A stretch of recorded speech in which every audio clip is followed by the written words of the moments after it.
Bueno, avanzando en la mañana lo tenemos en línea, Nilda Patiño, referente del sindicato, secretaria general del sindicato de docentes autoconvocados. Nilda, gracias por recibirnos tan tempranito. Muy buen día. Hola, buen día.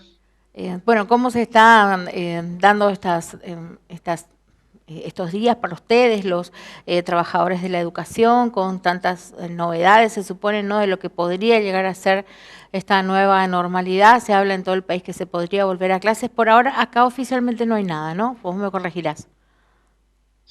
No, hasta acá nosotros no tenemos nada. Hemos hecho presentación con otros gremios pidiendo ser parte de la reunión donde se trate el protocolo de esta vuelta a clase. Preocupados y coincidiendo con lo que se firmó en la paritaria nacional, los gremios nacionales con los gobiernos provinciales, representados en el Consejo Federal, con el gobierno nacional. Para precisamente elaborar el protocolo y desde nuestro conocimiento de las escuelas aportar a que sea realmente, ¿cómo te puedo decir?, con los pies en la tierra lo que se diga, lo que se proponga.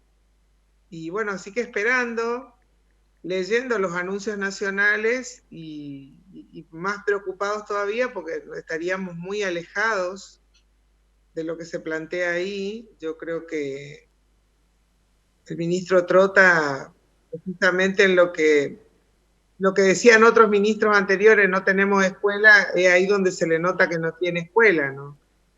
De todos modos, lo que se publicó es lo que la patronal, diríamos, lo que el gobierno nacional y los gobiernos provinciales le llevarían como propuesta a la paritaria nacional, a los gremios nacionales ahí representados. Lo importante, te decía, de ese documento que firmaron algunos gremios nacionales y otros se abstuvieron, tampoco se opusieron, es que mientras no estén garantizadas las medidas de higiene y de seguridad, no se podría reiniciar las clases.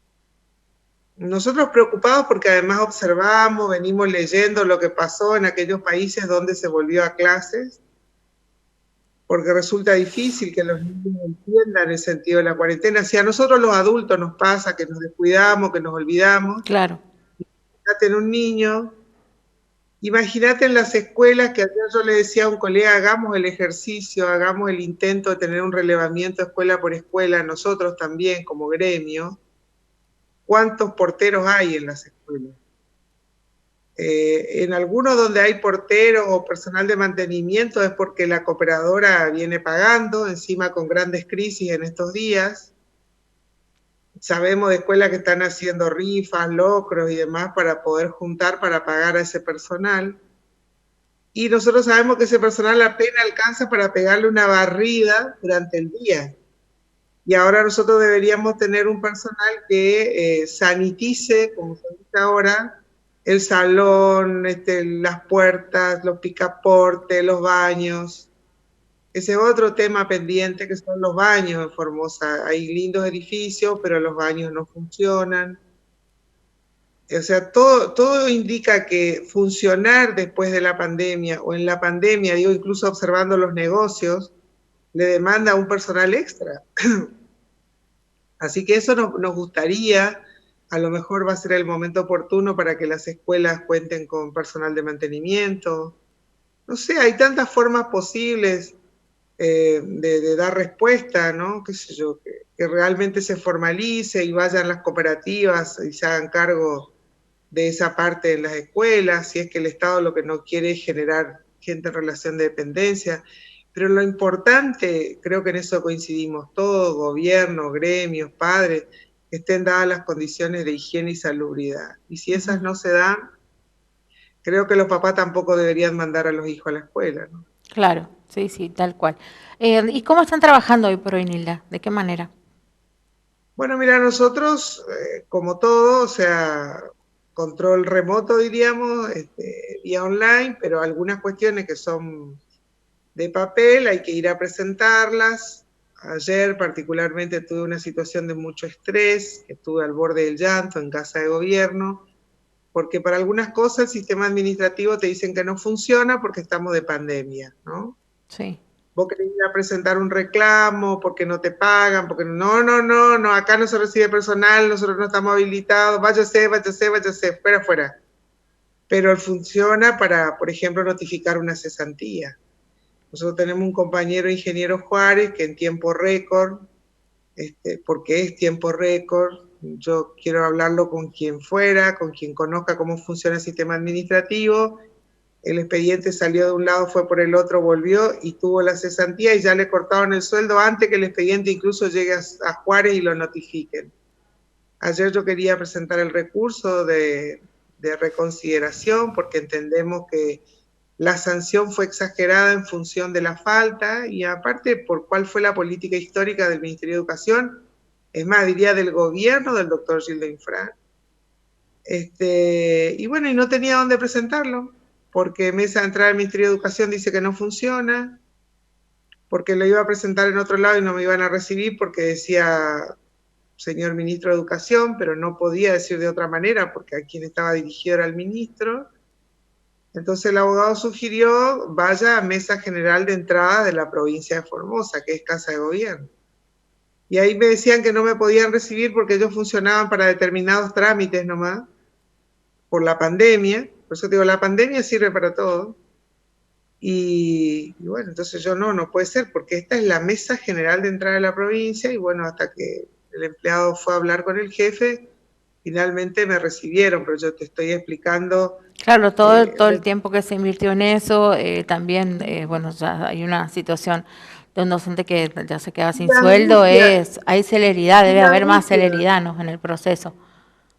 Totalmente, lo que yo le decía al compañero que me atendía, que pobre no tenía nada que ver, le decía, pero vos pensás, le digo, ¿cómo puede ser que funcione para decirte estás despedido y no funciona para recibirme cuando yo planteo el derecho de defensa? Claro. Y decir que fui yo, que fui sola, porque el compañero está abatido, está triste. Ni siquiera le conté, ahora si ve la nota se va a enterar, ¿no? Uh-huh. Pero yo sí estuve a punto de llanto porque era una impotencia tan grande. ¿A quién miércoles le voy a ir a pedir auxilio? Si todos se esconden, ¿viste? Cuando se trata de estas cosas. Ya los policías aparecieron a mirar porque yo levanté la voz, ¿viste? Bueno, esas situaciones que ya vivíamos antes, que son terribles, diríamos que la pandemia las acrecentó. Así que te imaginás volver a clases sin haber resuelto algunas cuestiones entre nosotros acá en Criollo, en Formosa, sería duro. Sería bueno que tengamos algunas reglas claras, que hayamos participado de la elaboración de esas reglas. Nosotros desde que comenzó, vos sabés, hemos presentado escritos en nuestro afán de colaborar.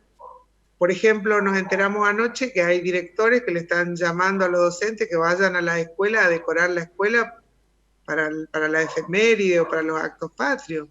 Y la propia subsecretaria, antes del 20 de junio, sacó un memorándum recordando que sigue en vigencia el aislamiento social, preventivo y obligatorio y que no había que ir a la escuela, que no había que hacer promesa a la bandera o jura a la bandera. Porque siempre hay alguno que sale que se hace más papista que el Papa, ¿no? Sí, pasa en todos lados eso, sí, se entiende. Por eso es importante que mantengamos un contacto con el Ministerio de Educación o con las autoridades del COVID-19 y que podamos articular. Uh-huh. Y a todo esto, había sí algunos planteos que se hicieron a través de la Defensoría del Pueblo, que se hicieron también después también creo que directamente en lo que sería educación o casa de gobierno, que hablaba de la presión con la que estaban trabajando ustedes, ¿no? ¿Se avanzó en eso? ¿Están más tranquilos a la hora de hacer su trabajo o no?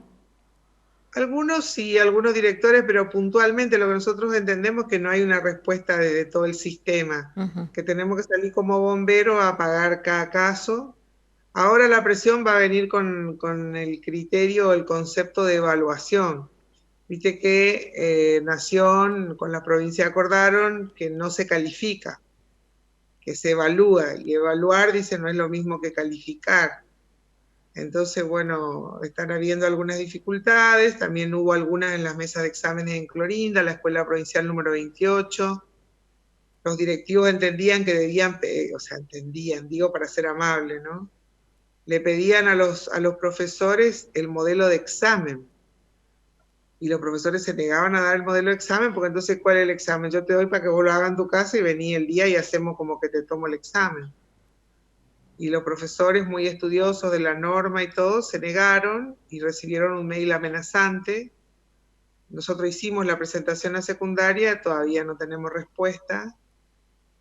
Bueno, hay actas que labran los directores y que no le quieren dar copia a los docentes formalmente y le contestan que esa nota es de insumo interno. Y no puede ser de insumo interno si a vos te menciona y vos tenés derecho a conocer todo y a actuar sobre eso. Para eso los constituyentes del año 94 incorporaron en la Constitución el habeas data, que yo tengo derecho a pedirle a la policía, a qué sé yo, al hospital, a quien tuviera un dato sobre mí que yo quiero conocer, me tiene que dar, y si yo considero que está equivocado eso, exigir la rectificación de eso, ¿no? Claro.